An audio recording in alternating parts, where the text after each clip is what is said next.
Hello and welcome to Reimagining Love. I'm Dr. Alexandra Solomon.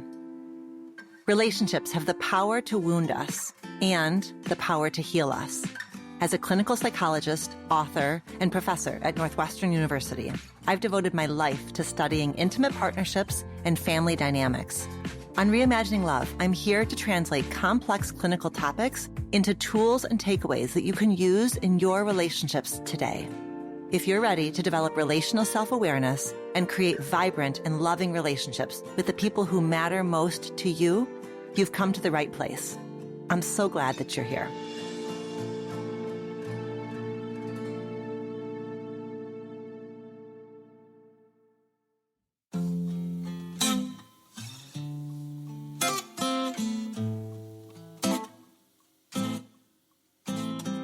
When my team and I were creating a vision for this show, months before we even launched, we made a list of dream guests.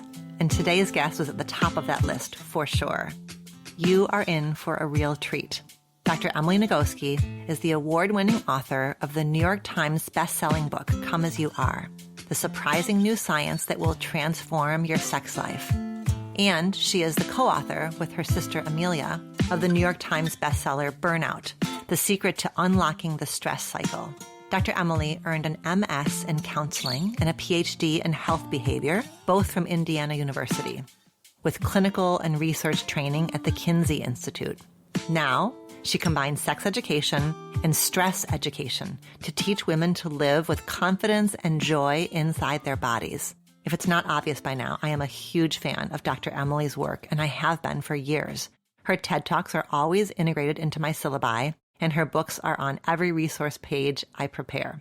I'm so grateful to have Dr. Emily here on Reimagining Love. Today, we're answering 2 listener questions about sexuality, so you get a double dose of her knockout wisdom.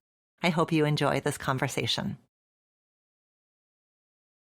Emily, thank you so much for being here today. It is absolutely my pleasure. I have been teaching your work and recommending your work and sharing your TED Talks for years and years and years. So this is an absolute treat for me. Thank you. You and I have 2 things in common right off the bat. Number 1 is both you and I love you. Huge fans of you. And then the second thing is you and I are both really passionate about talking with emerging adults about love and sex and healthy relationships. Yes. When I was getting ready for our conversation, I was reviewing your body of work, and I knew, of course, about Come As You Are and the Come As You Are workbook and the Burnout book, all of which I love and recommend. But here's what I did not know about you. I did not know that you write steamy, hot, sex-positive, feminist romance novels under an assumed name. So please, tell me about that. As if I couldn't love you more, I now think that I do. I am a reader of romance. When you do work around sexuality, you end up doing a lot of work around trauma and a lot of dark stuff. So I require additional happily ever afters in my life, and romance is a place where I can get that. Plus, it's a genre that's written primarily by women, primarily for women, primarily about women's sex and relationship satisfaction, which is a pretty darn great space to dwell in. But shortly before I started writing Come As You Are, 50 Shades of Grey came out. And my students kept asking me, what do you think of this book? How has it worked for you? And I hadn't read it. But, I am a reader of romance. So I picked it up with an open mind. Mm-hmm. And I didn't hate it immediately. And I didn't throw it against the wall at all until the first spanking scene. So as a reader of romance, I know how the first spanking scene is supposed to go. Our heroine is supposed to go, I know I'm not supposed to like this, but yes. I like it so much, right? I read it carefully, looking for a single word about pleasure, about her. She had consented to it. Yes. Even though she didn't want it. And she does not like it. Mm-hmm. Not a single instant of it. And even though she will later go on to describe her experience as feeling something like debased, abused, and degraded, mm-hmm.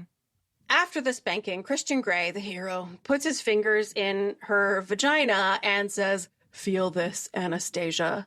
see how much your body likes this.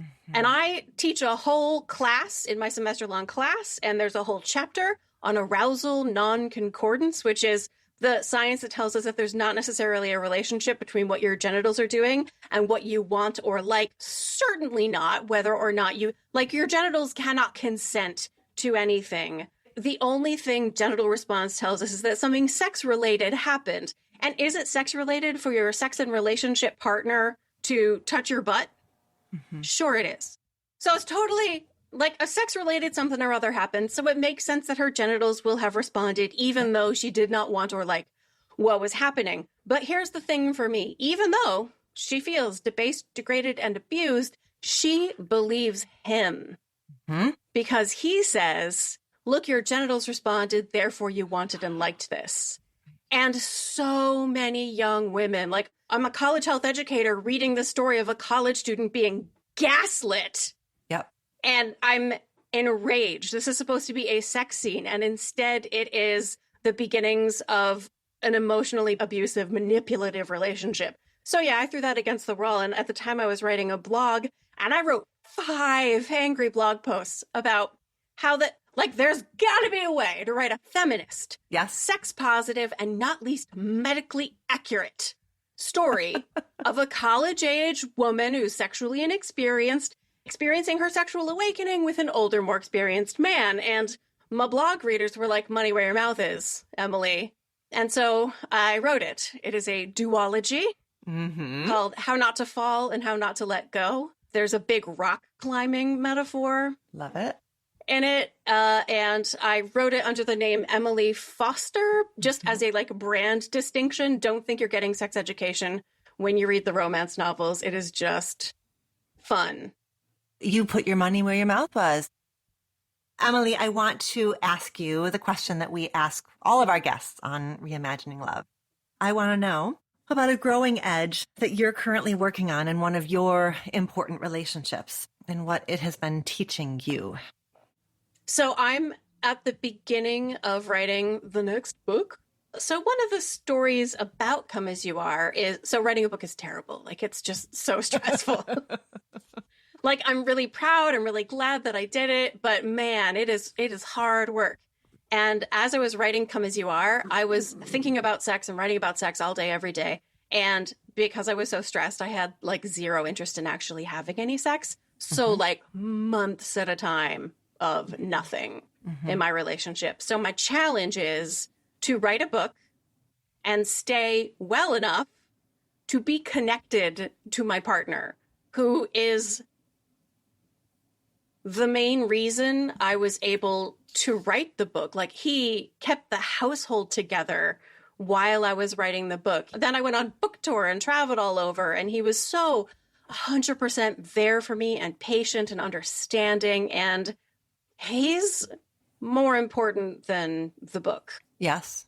That's my point of growth, because it's so easy for me to get lost in the work. The work feels very important. Like, this is my mission in life, is teaching people to live with confidence and joy inside their bodies and connect with their erotic selves.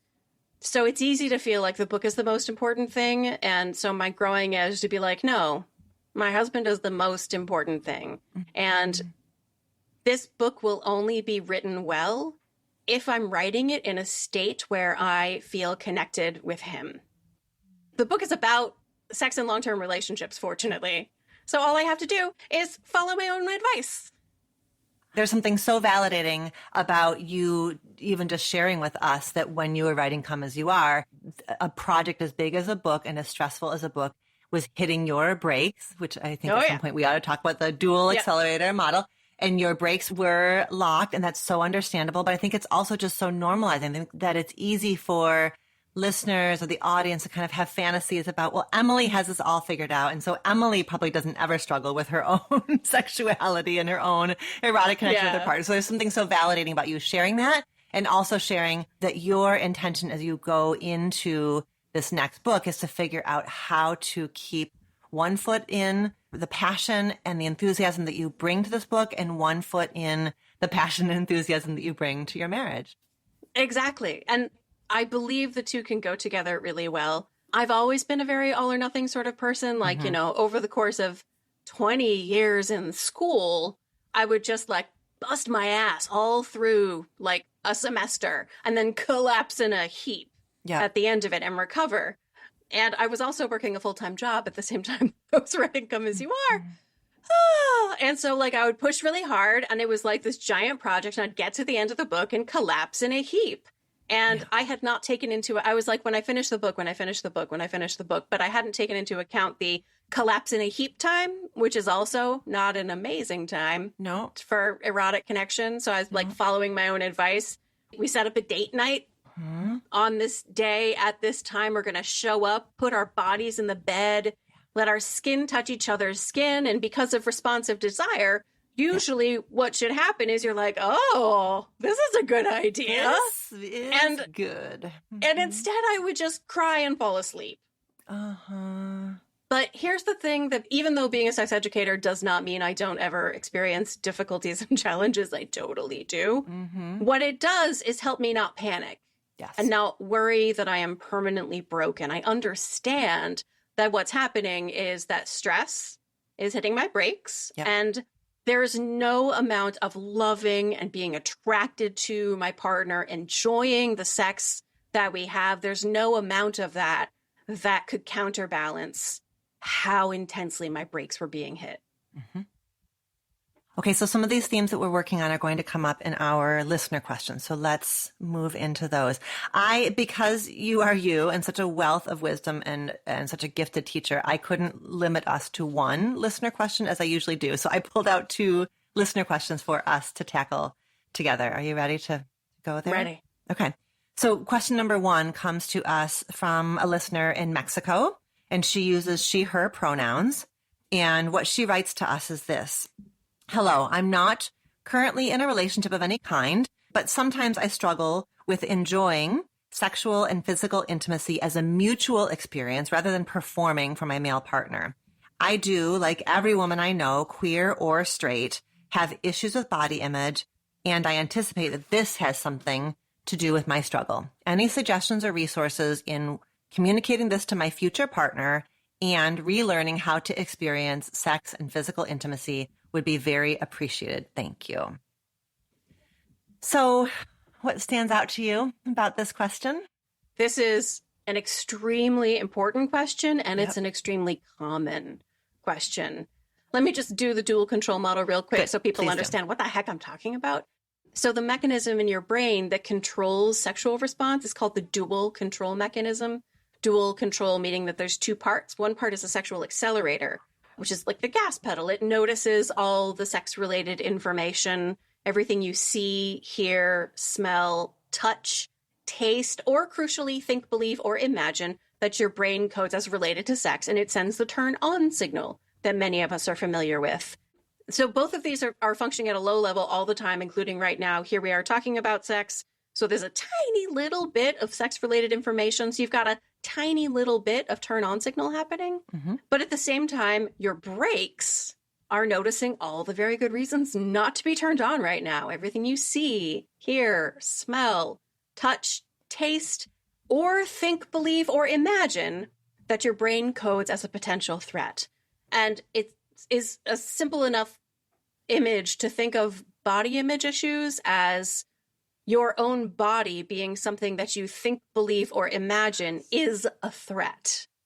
So if you're walking around in a body and you like get yourself into an erotic zone, whether it's with somebody else or by yourself, and every contact with maybe there are specific body parts that when they get touched, it just activates all this body self-criticism, right? Is our body self-critical thoughts, are those activating the accelerator? Right. Not. They're totally hitting the brakes, right?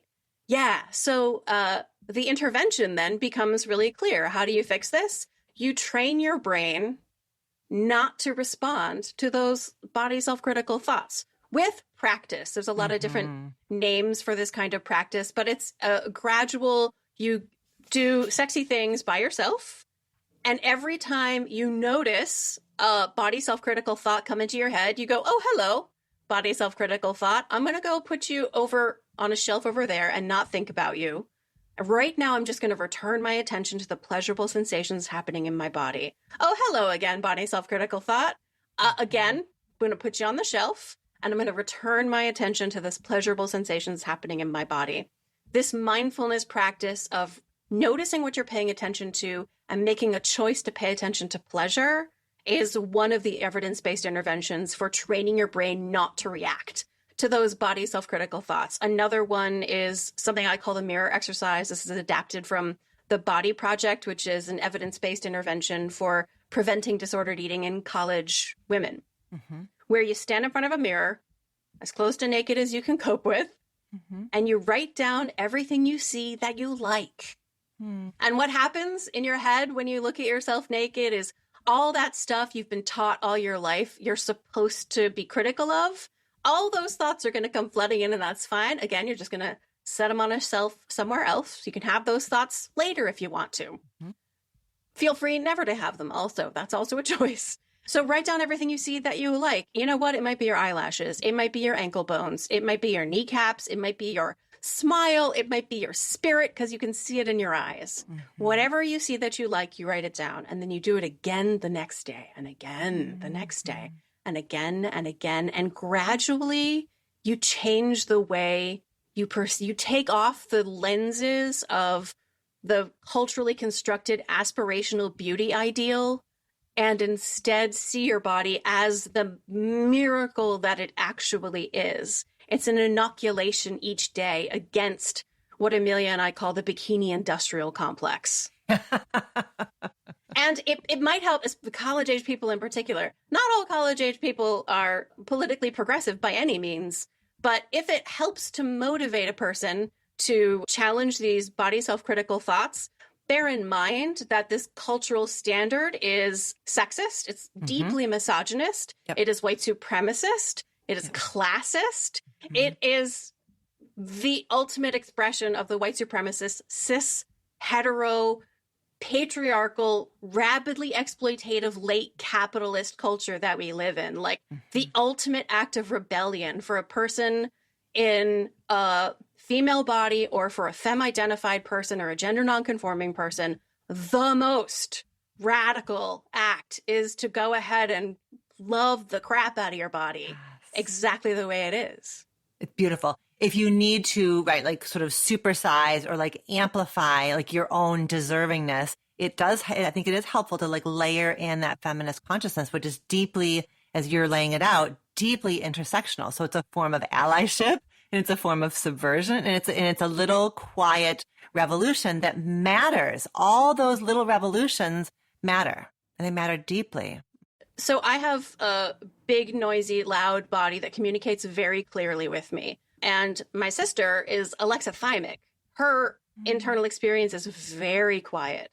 She has to get into a very deliberate mental space and listen very carefully to figure out whether she has diarrhea or is she hungry or no, that's menstrual cramps, right? And it helps her to be able to do these exercises because her internal experience is pretty hidden from her. It helps her to frame her intention within her political perspective. It gives her a why, something larger than herself of like, why am I doing this? Beautiful. I can do it because my body is like, you have to do this. How dare you torture me? And she does it because she's like, of course I have to do it. How dare I allow the world to do that to me? I love it. Okay, Emily, let's work on the performance piece of this because the other thing she's saying, I mean, she's got, and I love that she's got these like really strong hunches that there's something going on around body image and performance. And the performance piece is so incredibly common also for women. I hear about this all the time as well. So talk to us a bit about what do we want her to know and remember and anchor into around this shift from away from performance and into pleasure and experience and sensation. It's a really similar answer. This one resonates a lot with me because by the time I got to be sexually active with partners, I had been trained by women's magazines to be like a sexual performer. Yes. Glamour magazine taught me that men really love it when you touch your breasts. Men really like it when you make noise. So I made noise and I seemed to like it. And I mistook behaving as though I liked it for the actual experience of pleasure. So, and it's just so common that people have this experience. And especially given human giver syndrome, it doesn't matter what gender your partner is.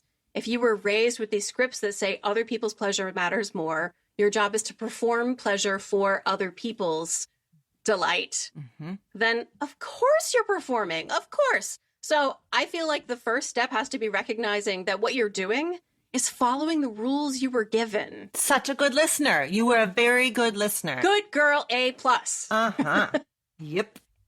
And the rules you were given are bullshit. Yeah, they suck. In Come As You Are, I use this garden metaphor where, like, on the day you're born, you're given this little plot of rich and fertile soil. And on that very first day, your family of origin and your culture begin to plant seeds of ideas about bodies and sexuality and gender and love and safety. And they tend it for you. And as you grow up, they teach you to tend the garden. So by the time you get to adulthood, there it is. This is your brain and everything it believes about gender and sex and safety and love and boundaries and communication. And some people get really lucky with like great sex positive things, and all they have to do is like weed and harvest. And then some of us get some really toxic crap planted in our gardens, and we have the job. And some of that toxic crap is, for example, your pleasure doesn't matter as much as your performance for your partner. So if you got that, like, you know, it's there, you can see it, now you have a choice. Do you want to keep watering it and giving it lots of light, or do you want to pull it out and throw it on the compost heap to rot and plant something different there? The tricky thing about these ideas is that they're weeds. You pull it and it'll grow back, and you've got to pull it again. Yeah. You've got to pull it again, which is why you look in the mirror every day, which is why you masturbate multiple times a week, or whatever practice you engage in to help you connect you with your own pleasure. It's and a practice. It is. I think this is one of those things where reading things that reinforce the idea that your pleasure truly matters can help, because I want all of us to believe that our pleasure matters without having to justify it, without having to explain any further. We should just feel it deep in our souls and our hearts and our guts and just know. And the fact is, if you've spent a couple of decades of your life being brainwashed into the lie that your pleasure doesn't matter, that it is your performance that matters, it's your conformity with somebody else's idea of who you're supposed to be that matters, all those messages coming from the outside cannot be effectively, completely contradicted just by you. You need help. That's right. Yes, which takes me to the part I wanted to address also about, you know, what she's saying is, how do I communicate this to a future male partner? And the first thing I want her to remember is that in the communication, it's not an apology. The last thing I want her to do is say, listen, new partner, I want to let you know, like, I have a problem with like body image and I am at risk of performing. And so these are the things you need to know about me. Like, I don't want her to start the conversation from an apology. I really want it to be an invitation for him. Like, this man gets the honor of helping work with her around smashing a set of highly gendered, highly rigid expectations that also hurt him. The kind of pressure and need for control that men are taught they have to bring into the bedroom that does not support them experiencing themselves as pleasure givers and pleasure receivers and present, playful, silly partners. So I want to invite her to be really empowered as she goes into that conversation. And a lot of potential partners are trained in the same bogus culture that we are to believe that there is a particular body that is like the most attractive. And if your body doesn't conform with that, then they're going to be critical or judgmental. And for me, rule number one is, if their reaction to your body is anything short of wow and yay and thanks, they don't get to be naked with your body. Like, they don't yet deserve it. That's right. And if they are like, wow and yay and thanks, it's so helpful for us to be able to see ourselves the way they see us. And Like, it's normal to have, like, again, if you feel critical of your body, you are following the rules that you were told to follow, A+, good girl. And you get to take this opportunity to build something new for yourself. Communicating about sex is difficult because we are so tender about it. Like, the least thing can make us feel like just like crushed. Yep. So we want to approach our partner with confidence about whatever it is we're experiencing, so that they can be like, oh, this is a thing we can feel confident about. So like you said, rather than it being an apology, it can be, hey, so this is what we're working with. Mm-hmm. I think this is pretty great. There are some places that I go in the world where I don't get treated like it's pretty great, and that has left some scars on me. Mm. And what I would love with you is for us to heal those scars. Mm. And pleasure with you can be so amazing that it can do that for me. When you can communicate, so confidence is just knowing what is true, knowing what's true about your body, your sexuality, knowing what's true about the way the world perceives your body, your sexuality. And then joy is the hard part. Joy is loving what's true about your body. Hard part, loving what's true about the way the world perceives your body. Ooh. Yes. Right? That's right. Rather than fighting against it. Do political action to fight against it out in the world. Yeah. But don't fight against you. And never bother with a partner whom you have to fight against for your own self-image. Beautiful. The way that you framed that, like, hey, so I'm loving this. This is really great. And I've had the experience out in the world where I've been told that there are aspects of my body that are not great. And so I have these scars, and together, and that's the power of an intimate partnership. It's like aloe and vitamin E. It totally is. That's right. It's a scar healing project. And that's like intimate allyship. It's like we get to heal. And I want to understand your scars, because especially when there's a gender divide that we're crossing in an intimate partnership, like I want to understand all the ways that the world taught you that your body was anything less than bodacious and beautiful and a miracle. And I want to be to you a source of healing. And I want to create with you experiences that are healing. Yeah. Mm-hmm. If a person has genitals, they definitely have feelings about those genitals. 100%.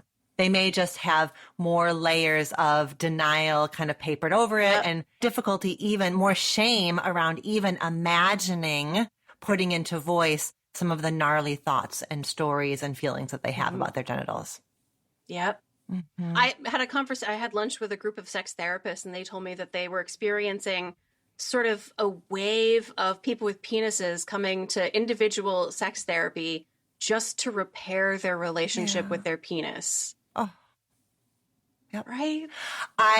It breaks my heart, and it makes me feel so incredibly hopeful, because my gosh, if we could move away from a highly penis-focused sexual script, I mean, we can really change the world. Like, that's going to be revolutionary, right? If men entered a sexual experience feeling like their penis is going to do what their penis is going to do, but I got this whole big body that's doing all kinds of things. I think there's so many things, so many wonderful things that actually, right, when we look at sort of what creates orgasms in vulva-bodied people, the penis actually isn't that central, which is incredibly permission giving, right? There's on a penis-bodied person, there's lots and lots of parts that have the power to make people feel good. If you are ever threatened by a vibrator, you are underestimating yourself.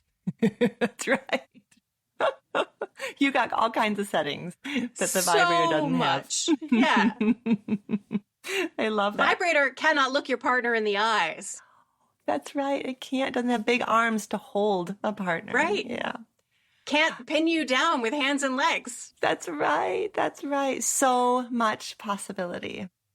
We have one more question. I mean, I want this listener to know also, and I want all the listeners to know, that on your website, you have a tab that is worksheets. And these are worksheets that I have done myself and sent to my clients. And so there's 5 worksheets, and every single one of them is helpful and will give, kind of help this listener kind of round out the work that she is doing. And I appreciate so much the work that she's doing. One of the lines from the worksheet that's called Turning Off the Offs is you invite the person filling out the worksheet to play with this idea of what would it feel like to identify as a warm and erotic woman who is curious and playful about sex. Like that is just planting the seed of possibility. Like what would that be like? And starting from there. Yeah. Because most of us, we have a script in our minds about what like an ideal sexual person should be, like who we are supposed to be. The really complicated part is we usually have multiple contradictory scripts of the idea. Like, is an ideal sexual woman supposed to be like virginal and pure and not interested in sex? Like, there's definitely that script exists in my head. Mm-hmm. But also, it's there side by side with the script that says that the ideal sexual woman is supposed to be really erotic and really horny and able to orgasm easily from vaginal stimulation and love sex and want sex all the time. And where in these scripts am I? Mm-hmm. Mm-hmm.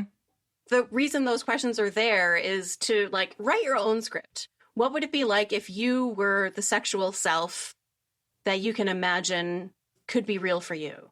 I love that. And the words that you use, warm, erotic, curious, playful, they are moving us away from the performance or the very narrow, right? Either the, you know, kind of slutty, sleazy, ready for anything, or the shut down, really good, kind of well put together. Like that we get to be we get to be lots and lots and lots of contradictions.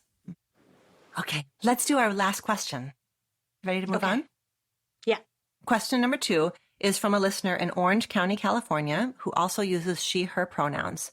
And she writes to us, why would your partner rather masturbate than make love to the woman he claims to love? And how can I help him understand that it's so hurtful as a woman not to feel desired? And can communication really improve sexual desire? He'll say he doesn't see me that way and doesn't get any sexual energy from me. I don't understand. I might be a little traditional and would like for him to approach me. I am not the one to initiate. I believe that he should knock, so to speak.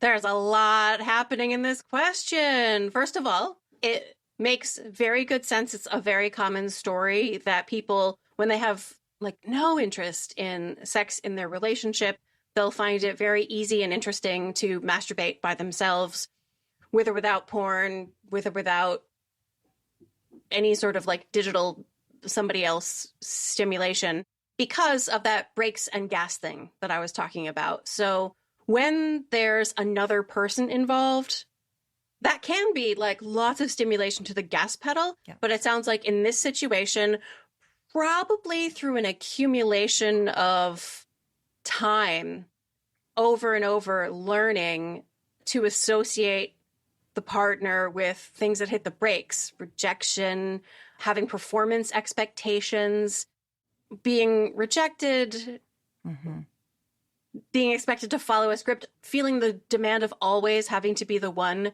who initiates and never feeling wanted in return. That builds up a big like clump of stuff that hits the brakes. And it's like you've got a clog in the plumbing. And the solution is to clear out the clog. So it is not that communication per se can improve desire. It's that communication can help you sort out that tangled mess that got created between you. And come as you are, I use this deliberately silly metaphor of your difficult feelings are like these sleepy hedgehogs. And when you confront a difficult emotion, like, for example, I feel upset that my partner is masturbating but is not interested in sex with me, you sit quietly. It's like you try to sit down in a chair and there was this hedgehog snoozing. So you have to like pick it up and hold it and you listen to it. You find out its name. Its name could be jealousy, could be resentment, could be many different things simultaneously. And you ask it what it needs in order to be set free. And then you very gently and calmly take your sleepy hedgehog to your certain special someone and say, I have this hedgehog named jealousy, named frustration, named resentment, named loneliness. And here is what it is asking for in order to set it free so that I can feel more sexually connected to you. Is that something you can help me with? And if enough time passes and enough sleepy hedgehogs accumulate, like if your bed's covered in snoozing hedgehogs. No wonder you cannot find your way to each other. Right. Because you have to like discard enough of the sleepy hedgehogs. So communication clears the space for desire. The other thing I would say is because she asked specifically about desire, forget desire. May I swear? You can swear. Fuck desire. Who Fuck cares about desire. desire? Desire doesn't matter. Desire is beside the point. What matters is pleasure. Mm-hmm. Mm-hmm. Do you like the sex that you and your partner have when you have sex? If you like the sex, okay. But if one or both of you does not like the sex you are having, it is normal not to want it. That's right. And so what you need to fix is the pleasure. And if you do like the sex you are having, then it's going to be important to shed the idea of initiation, of who started it, Yep. of who came to who. The knocking, can I come in, one person initiating, is not the model of initiation that is experienced by couples who experience a high quality, long-term sexual connection. Couples who sustain a long-term sexual connection are couples who plan and schedule the sex. Yep. It goes in your calendar. I know people often don't like the idea, like sex should be spontaneous. That is the number one myth that people just need to abandon. That's why desire does not matter. What matters is you are so important to me that I'm going to cordon off time in my very packed schedule. Maybe we've got kids to raise. Maybe we've got jobs to go to. Maybe we've got other family members to attend to. Maybe we've got other friends we want to spend time with. God forbid we just want to watch some TV and go to sleep, right? But no, I'm going to cordon off this space because erotic time with you matters so much to me and to us that I'm going to protect it and make sure that I show up with my party clothes on to this party that we're going to throw together for ourselves. Yeah. That's in the couples who sustain a long-term sexual connection. That's how it works. Absolutely. That's the best. Well, given the way that she's told us this story, her pain and her feelings of rejection makes so much sense, right? So she much has sense. a belief that he, as the man, should be initiating. She has a belief that masturbation is a direct sign that he doesn't love her. We don't know the context in which he said, I'm not getting any sexual energy from you. That sounds really painful because what she heard is I'm not a desirable woman in my husband's eyes. Right. So there's a ton of pain and it makes sense. And when we're in pain, we move away and away and away from each other. And so I can imagine that each of their heads are full of the most painful versions of the story. And you are offering just a ton of new opportunities for how they can find their way back. And I mean, this idea of scheduling sex and just hacking the system around initiation, because the initiation stuff, right, it's tender and it takes on a life of its own and a meaning of its own. It's highly gender scripted for heterosexual couples. So I'm here for scheduling sex. And when I present it, I'm doing like a workshop with couples and I present it, then we talk about all the They're pushback immediately like, oh, yes, we should do that. Right. No, they're not. But it is. It's shedding. I want to make sure we say, because there's so much pain here. There's so much pain here. Yes. Your first step is not let's schedule sex. Mm-hmm. Your first step is like connect with each other emotionally, because both of y'all have accumulated feelings about the sex. And you're gonna have the process of healing the feelings about sex is part of finding your way back to each other. Yes. Thank you. And I want her to hold on to the very likely, I mean, I imagine that he has his own set of feelings and perhaps having been socialized as a man, perhaps she doesn't really have a lot of access to that. And so in her mind, he's fine and good. And he's just over there with his porn doing just fine. And I have every confidence that there are layers and layers of pain and rejection. I mean, things that you were naming with the hedgehogs, right? That he has his own feelings of rejection and loneliness and fear of inadequacy. And if they could get to that stuff that lives beneath the surface of these scripts for each of them, I think there's a ton of healing that's possible. And a burn that system down and like build a new system around who they get to be erotically with each other. I often suggest that people imagine the difficulties with their sexual functioning as a third separate thing that they can fix together or destroy together and build something new. Because if you perceive your partner as the problem or as the enemy or the obstacle between you and the sex life you want, you are not going to be able to sustain that sexual connection. If you reframe it that your partner is your partner in crime of destroying the scripts you were both fed and the beliefs you were both raised with, probably mutually contradictory beliefs. Yep. Which is why we end up in such difficulties, that like together you're going to collaborate to create something that you both want and like, then you're set free, as opposed to trying to fix yourself because you're the broken one or fix your partner because they're the broken one. Neither of you is broken. You're both just doing your best to follow what you think you're supposed to be doing. And it turns out everything you were ever taught about sex is wrong. It has done you dirty. And I get so angry when I hear questions like this because, like, if they had had access to great comprehensive sex education that includes, like, not shaming people, breaking down the gender binary and the patriarchal roles and scripts that we get handed, and clear sexual communication, this wouldn't exist. Mm-hmm. But it's been centuries, it's been millennia that these scripts have been reinforced over and over again. And for every couple to take up the burden of undoing what was done to them, I know that it happens every day in therapist office around the world. I have a lot of hope for this couple, but like, I think a burn it down approach is what's going to work. I feel like when I'm working with my couples over the course of a week, I feel like a sentence I say again and again is, this is a problem that's too big for blame. Right. Too big for blame. And it's so easy, especially because sex is so vulnerable. It's really easy. Like, it's like a hot potato. Like, I don't want to be the one who's the problem. And I don't want, so we kind of pass back and forth. It's too big for blame. And every sexual problem is a couple problem. Like, they've got to, and I love that image of the two of them approaching this as a team, and that they get to and find their way back to each other. And you don't have to follow anybody else's rules, which is why I describe it as partners in crime. Yeah. Like, your job is to do it in exactly the way that works for you, regardless of what anybody else has taught. So this question asker describes herself as fairly traditional. She can keep all of the tradition stuff that she wants, that works for her. And this is an opportunity to challenge and discard the stuff that is just like a safety net.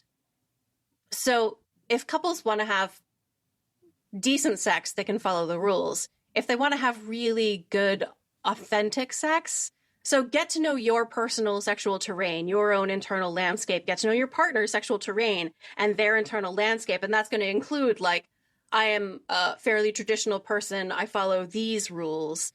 And then, hand in hand with your partner, you step beyond the boundaries of what you know of yourself together. You could be stepping off a cliff, but you trust your partner enough to go beyond what you know into the unknown of your sexual self. And that adventure, that trust, that daring is where sexual growth happens, where change gets created that is permanent. Right. Identifying as I am traditional means that maybe she's so far in her life has bypassed some of the things that might feel uncomfortable, like having to own her pleasure, take responsibility for what she wants. Like, it's not quite as full and as rich as she wants and hopes it to be. There's a safety in it. So I'm going to go back to the question that you put in the turn off the off worksheet. Like, what would it feel like, you listener in Orange County, California, what would it feel like for you to identify as a warm and erotic woman who is curious and playful about sex? And there are ways that might be confronting because that maybe doesn't fit neatly with the story of a traditional woman. But I just would want her to play with what might be possible. Try it on. Try it on. Emily, I could just talk to you for the rest of the day, but we're going to wrap this up. And I thank you to both our listener in Mexico and our listener in California, because those two questions, I think, offered a ton of avenues for people who are listening here. And I hope that you both feel like you got some support, some clarity around next steps. And Emily, I think that a lot of people who are listening already know you and follow you and cherish you, but tell us what you want us to know about what you're working on and how people can stay connected with all the work that you're doing. The social media place people can find me is Instagram, Nagoski, though mostly it's pictures of my dogs and the books I've been reading lately. I have various TED Talks and things on the YouTube that you can find. And may I also offer that if you're following people on Instagram while we're at it, there's an account called the Nap Ministry. Yes. Which is about centering rest and pleasure, especially for Black people in America, as action against the labor stolen from Black bodies as part of our capitalist cultural history. And it will change your life. I love that account. And we will share all of this in the show notes. Emily, thank you. Thank you so much. This was so much fun. I really, really appreciate you. And take care. Till next time. Thank you.